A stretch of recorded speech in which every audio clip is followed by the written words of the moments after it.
Well, hello, welcome to WG Content's Unscripted. We have a very special episode today. We're kind of going very unscripted and a little different with our format today. So you'll notice we have more people in the unscripted interview today.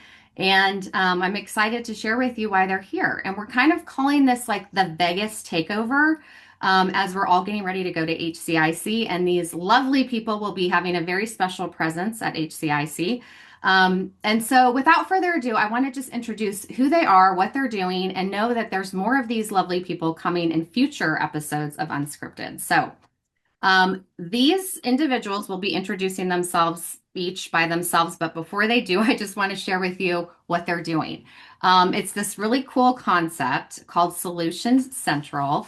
A lot of real great brain power and magic behind this idea. And it's really, Teresa, you can help me if I need help here, but it's a group of about 13 experts in the healthcare industry. And I'm going to read what the description is of Solutions Central. It's your healthcare strategy connection point, a collaborative hub where independent experts, which four of them here, and boutique agencies come together to share insights, spark ideas, and help healthcare leaders navigate their toughest challenges. Think of it as Grand Central Station for healthcare strategy. Stop here. And that means they're going to have a booth at HCIC. So more on that. Stop here means stop at their booth. And we'll help point you towards the right solutions, whether that's expert advice, a new perspective, or a trusted partner to move your initiatives forward. So in total, there's 13 of them. We have four of them today. We'll have another 4 or 5 in future episodes. So welcome to Unscripted. I'm going to go around based on, who I can see here and have you just each introduce yourselves a little bit more.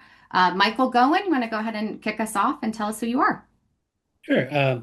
I'm Michael Gowan for Gowan. Gowan Communications Group, and my background is in content strategy, writing and editing. I've been in healthcare now for almost 25 years. Wow. So you've seen a lot in 25 years and you're passionate about words. So we're I connected. am. Yeah, very good. Well, nice to meet you, Michael. Nicole Vafadari, how about you? Want to introduce yourself? I'd be happy to.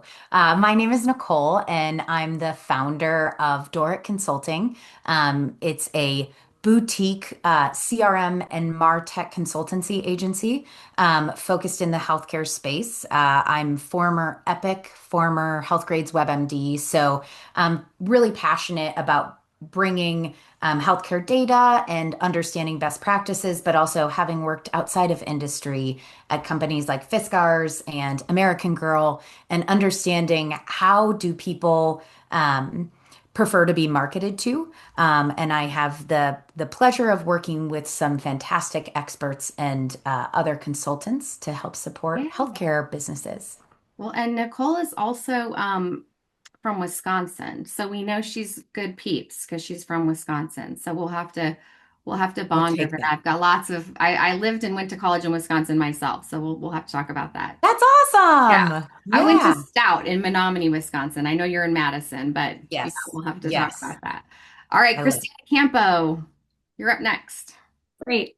Hi, my name's Christina, and I have my consulting business I just started this year called JourneyBerry. My niche is to help healthcare organizations and other organizations get the most out of their marketing cloud platform. So I work a lot with Salesforce. I'm a Salesforce partner, and I have been in healthcare my entire career starting out being in the actual office, helping surgeons, helping doctors, working with patients, and then have moved into more of the technology space over the past 20 years. So I can give the insight of how the office is running, how the doctors want to be communicated to, how the patients want to be communicated to, and kind of bring all that together with technology. I think all you have to say is Salesforce expert, and everyone's gonna be like, "Oh, okay, help, help!" I think everyone needs help with that. So you're in the right spot. So nice to meet you, Christina and Teresa. Yeah. So Teresa, founder and CEO of InnerPath Digital. So I help healthcare organizations build digital programs that scale, and that can be anything from working on the actual program and strategy and what that looks like, all the way to the operations pieces and breaking down silos and how teams can work together to actually make that happen. I spent my last 13 years in healthcare. So I was at Johns Hopkins Medicine for a decade, then Mass General Brigham, and I've been in marketing for over 20 years. Started when direct mail was the ma main way you communicate it with organizations. And it should be coming back, right? Direct mail should be coming back. And Teresa is a former guest on Unscripted. And one of the things that we know about each other is that we would rather be able to speak to animals than to know how to speak any and every language there is. Like we would pick speaking to animals over all of that, right? I don't know about the rest of you, but that was something that we decided and made that decision when we met last time. So, all right, you guys. Well, in the spirit of Vegas, we're going to have some fun. And in the spirit of all the really smart, great work you're doing, we're going to try to, take the two things and bridge the gap here with some really fun questions. All right. So I'm going to let's start with Christina. If you could place one big bet on the future of healthcare marketing, what would it be? I would say data and personalization are going to become, well, they should already become, but they will be a huge part of how we are going to communicate to our patient population in the best way, ensuring that we're talking to people the way that they expect to be spoken to and connect with them the way that they're used to connecting with a lot of other organizations or businesses. I think that that's a huge piece that there's a lot of fear with PHI and PII and making sure that we're not too personal. But at the same time, if you're a patient of a healthcare system, they want to know that you know who they are. So I think I see a huge shift to things like data integration, data cloud type work, speaking of Salesforce, or other tools like that, where we can integrate data to a unified view and be able to know like who we talked to, what we said to them, and what their expectations are. So I think that we're going to get really, really honed in on that. Yeah. And do you think that AI will help us with that? I think that it will. I think Mm-hmm. it has a lot of potential. I know that there's, again, a lot of fear on Mm-hmm. security and things like that. But the way that a lot of these systems are doing, speaking of Salesforce again, with a no copy, Mm-hmm. being able to pull information and questions in and get answers without storing this data in an external place, Mm-hmm. that the fear will be suppressed and we will really be able to embrace this. Yeah. So the bet really is on being able to leverage data for personalization in a more effective way and perhaps even more efficient way as we lean into some of these tools more effectively, right? Being able to curate and translate all of the information we have access to. So I think I would place that bet too. I think the one thing we know is that the personalization is not going away. So the bet is really to find ways that we can do that better. So thank Yeah. you. All right, Teresa, I know your work and all the great things that you've done. So, what's your lucky charm when it comes to collaboration? Because you have to collaborate across lines and org charts and departments and all these different pieces inside of a marketing function, really overall. What would you consider your lucky charm? Yeah. I would say leaning into partnership and a supportive mindset. So when I led larger teams and when I was on the organization side, and leading big transformations, I always felt like I had to lead by talking, by Hmm. shaping things.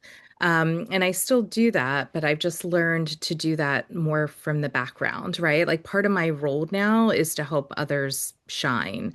And that's really been something that I've found hugely valuable for the organizations I work with, hopefully, but really for myself as well, and part of my evolution. Yeah. I mean, so would you have a tip in that you could share with others about how to do that? I mean, at collaboration, partnership, allowing others to, be in the forefront. Is there something that you've learned that has helped you do that? Yeah, I mean, I think really understanding how the main stakeholders that you're working with, like how they work, how they operate, how Mhm. their mind works, so that you can quickly understand them, but also prepare materials or, Mhm. do work that would align with their voice as well, I Yeah. think. It's a little bit like what Christina was talking about with personalization. It's like, I mean, Yeah. even when you're working across teams, the more you get to know the people you're working with, the more and effective we can all be as a team. So that's great. All right. So, Michael, you're up next.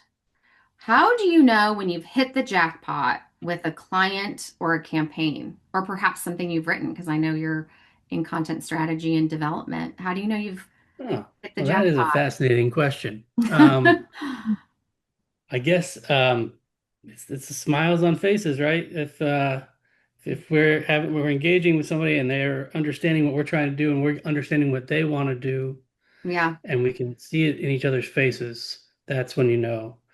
From a metric standpoint, of course, we can measure all that as well from the user side to make sure that they're happy. Hmm. And then we are a big believer in user testing as well, Hmm. so that we can actually get that direct feedback from the audiences to see when they think we've done it right. So do you have a jackpot story that stands out from Uh, your 25 years? You said 25 years, right?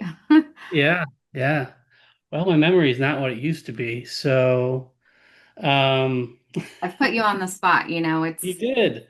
Uh, well, we can come back to we it. Think about it, but like something that for you, like, sometimes it's not even like it really hit a jackpot in terms of metrics or, outcomes or results, but maybe it hit a jackpot emotionally or something, for your client.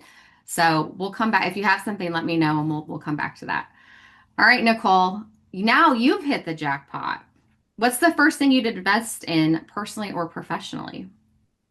Oh, goodness.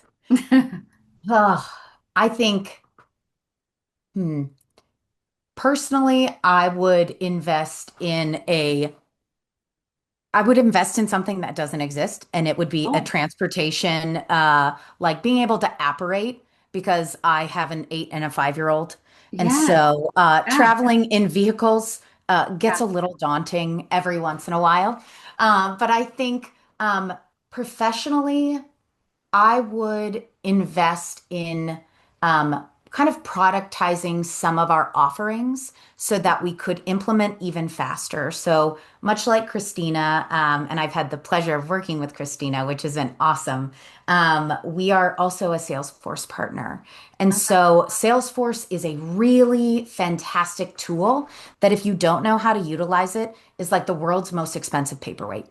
Mm. And Mhm. so we come and like augment teams with our staff to help them get the most out of it. But also, we're working internally to try and kind of productize some of the offerings. And then through that, sharing best practices to say, hey, this group over here was able to facilitate, a proper use for their ortho campaign by really pulling in this set of data here or showing this personalized experience on the website. And so I think that's what sometimes when you're running a business, it's kind of hard to do that internal investment. And so I think that's what I would do is kind of say, like, hey, what would I invest in product wise Mhm. that could be more quickly deployed to clients and Mhm. bring inherent value? And we do that today with our services, but I would invest in making it You even know, faster. yeah, and it's like you think about the whole uh mindset around like packaging, Yeah. or like how consumers buy things and what that experience is like the packaging and all of that. And when you're in the sort like conceptual business like we are or services that we're delivering, it doesn't come in a box and it doesn't come in a Yeah. package. But like what if it did?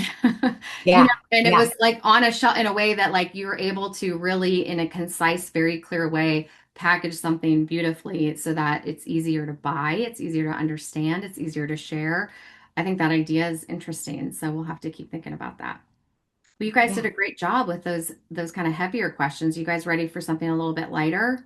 Let's do it. Ready. Okay. This is going to take your creative thinking though. All right, so now we know a little bit about Solution Central. We've heard a little bit about it.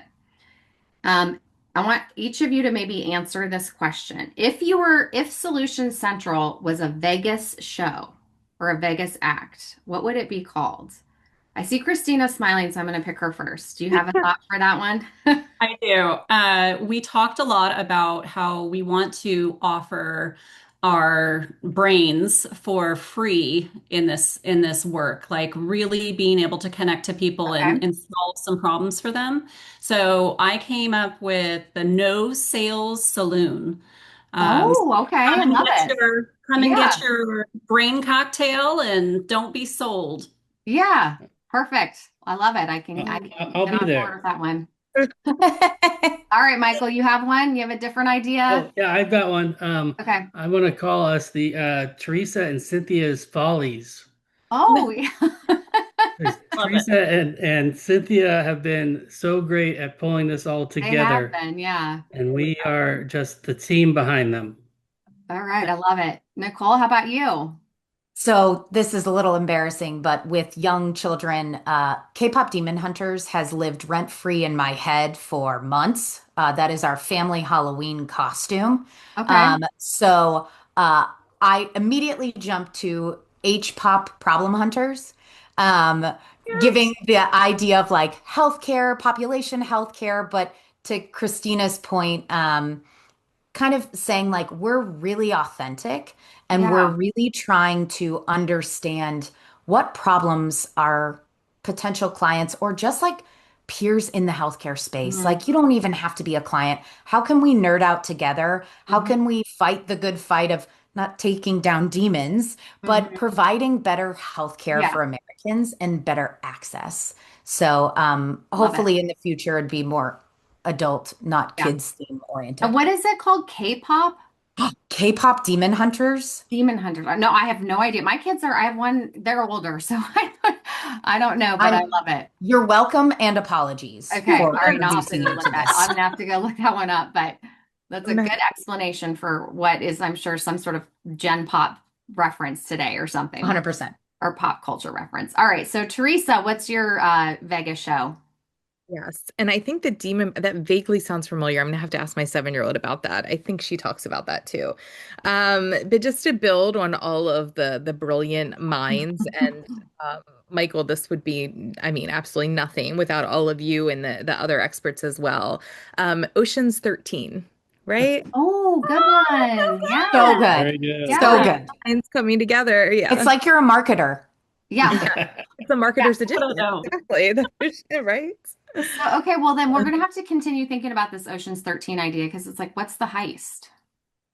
Isn't that what they're doing? They've got a little heist going on. So we're gonna we'll have to kind of think through what that could be. And that's the heist is the big challenge, the big problem we're solving in healthcare marketing, right? And we're coming with our Ocean's 13 to solve that challenge. So well, you guys all did great. It's hard to believe, but already 15 minutes have gone by, if not longer. We try to keep these to about 15 minutes or less. So, I really appreciate you each taking time and sharing a little bit about yourself and your work and the fun little things that we'll get to know more about you in Vegas. So, again, Solution Central will have a booth in Vegas at HCIC, and you'll get to know each of them, and you'll also learn more about them before the conference, and perhaps even get to fill out.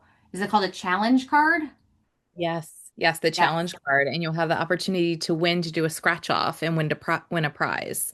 All And we'll be right. across from the podcasting station. Okay, that's my Okay. last plug. No, please. Yeah, this is your platform, your chance to share. So, appreciate all of you so much and look forward to seeing your lovely faces in person in a few weeks.